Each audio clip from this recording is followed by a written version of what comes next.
Hello, এর আসসালামু আলাইকুম। আজকের টিপসটি হলো যে বিলিয়ন অ্যাপসের কাজ। তো ফাইনালি আমরা যারা বিলিয়ন অ্যাপস চালাই অথবা দেখা যায় অনেকেই আমরা বিলিয়ন অ্যাপস সম্পর্কে জানি না। তো আজকে এই ভিডিওটা তাদের জন্য যে আমরা দেখা যায় ফোনে কথা বললে অনেক বেশি টাকা খরচ হচ্ছে। তো আমরা সেই কাজে বিলিয়ন অ্যাপসটি ব্যবহার করতে পারি। বিলিয়ন অ্যাপসটি ব্যবহার করলে খরচ কম হবে এবং আপনারা কথা বলতে পারবেন বেশি। ধরুন এখানে আপনারা বাংলা লিঙ্ক অথবা যে কোনো সিমে মিনিট কিনতে গেলে আপনারা ফাইনালি মিনিটটি কিনতে গেলে বিশেষ করে 20 টাকায় 30 মিনিট পান। আর এখানে আপনি 9 টাকা প্লাস অথবা 10 টাকায় আপনারা 30 মিনিট কথা বলতে পারবেন। তো আজকে যদি আপনারা এই ভিডিওটি সম্পূর্ণ ভিডিওটি দেখেন তাহলে বুঝতে পারবেন যে আসলে বিলিয়ন অ্যাপসটা কেমন গুরুত্বপূর্ণ একটা জিনিস। আমি মনে করি আমার জন্য গুরুত্বপূর্ণ, তো আপনাদের জন্য গুরুত্বপূর্ণ হবে।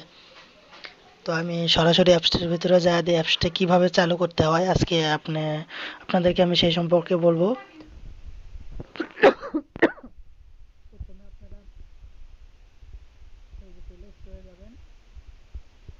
প্লে স্টোরে যাওয়ার পরে আপনারা এখানে সার্চ করবেন BILIENT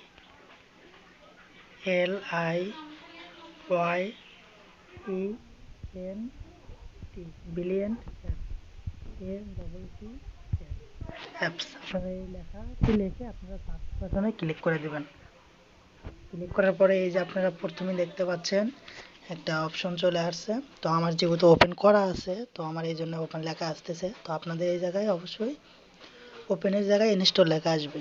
তো আপনারা ইনস্টল করে নেবেন অ্যাপসটি। তো আমি অ্যাপসটি ইনস্টল করা আছে, এই ক্ষেত্রে আমি অ্যাপসটি ওপেন করে নিচ্ছি। এই যে ওপেন বাটনে ক্লিক করে দেব। ক্লিক করার পরে আমি যে নাম্বারে আমার আগে থেকে খোলা আছে, তো আমি আপনাদের নতুন করে দেখানোর জন্য আমি একটা নাম্বার সিলেক্ট করাচ্ছি।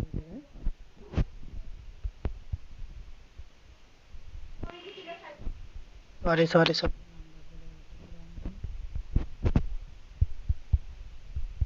তো আমি এখানে ফাইনালি নাম্বার বসানো হয়ে গেছে। তারপর আপনারা কন্টেন্টে ক্লিক করে দিবেন। ক্লিক করে দেওয়ার পরে কনফার্মে ক্লিক করবেন। একটা ভেরিফিকেশন কোড যাবে আপনার ওই সিমে যে নাম্বারটা প্রবেশ করেছেন। তো আমার একটা পিন কোড চলে আসছে অলরেডি 9935। আপনারা এইভাবে ভেরিফিকেশন কোডটি বসিয়ে দিবেন। দেওয়ার পরে অ্যাপটি ওপেন হয়ে যাবে। ওপেন হওয়ার পরে মূল কাজ হলো আপনার অ্যাকাউন্টটি অ্যাক্টিভ করা। আপনারা অ্যাকাউন্টটি অ্যাক্টিভ করার জন্য এখানে যাবেন। তো একটু ব্রাশ নিয়ে নিলাম। তো আপনারা অ্যাকাউন্টটি অ্যাক্টিভ করার জন্য আপনারা এই যে এখানে সেটিং এর মতো যে অপশনটি এখানে যাবেন। তো ওখানে যাওয়ার পরে এই যে আমি এখানে চলে গেলাম। যাওয়ার পরে এখানে আপনারা লেখা দেখতেছেন যে এই যে এই লেখাটি, হ্যাঁ,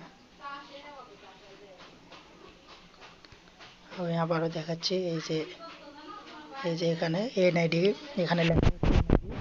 তো আপনারা ফাইনালি এনআইডির উপরে ক্লিক করে দিবেন। কিছুক্ষণ লোড নেবে। দেখার পরে যদি আপনার ভোটার আইডি কার্ড থাকে তাও চলবে, অথবা আপনার মা বাবা যেই হোক না কেন, এবং তার কিন্তু ছবি লাগবে। এবং আপনার এনআইডি কার্ডের আপনি আগে থেকে ছবি সংরক্ষণ করে রেখে দিবেন। হ্যাঁ, এবং তার জন্ম তারিখটা বসিয়ে দিবেন। তো আমি আমার জন্ম তারিখটা বসিয়ে দিচ্ছি। 21 জানুয়ারি দেওয়া আছে।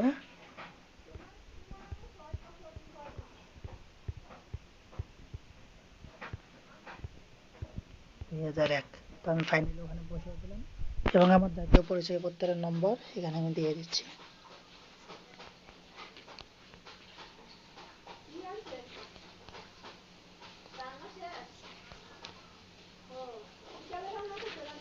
তো ফাইনালি আমার জাতীয় পরিচয়পত্রের নম্বর এখানে দেওয়া হয়ে গেছে, এখানে দিয়ে দিবেন।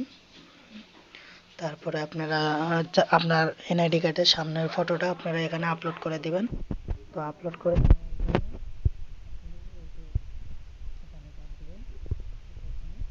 এবং দ্বিতীয় ফটোটা আপলোড করার জন্য এই যে এখানে চাপ দিব। তো আমি এখানে চাপ দিব, তারপরে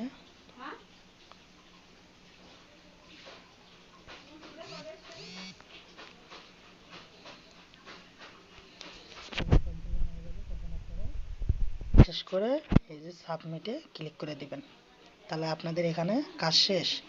যদি আপনার ডাটা মানে এই ইয়াটা যদি সাবমিট হয়ে যায়, তো সর্বনিম্ন 72 ঘন্টার মধ্যে সাবমিট হয়। তো যদি আপনার পরিচয়পত্রটা সঠিক থাকে তো আপনার সাবমিট হয়ে যাবে। তো আমি ফাইনালি সাবমিটে ক্লিক করে দিলাম, এখানে রেজিস্ট্রেশন হয়ে যাবে।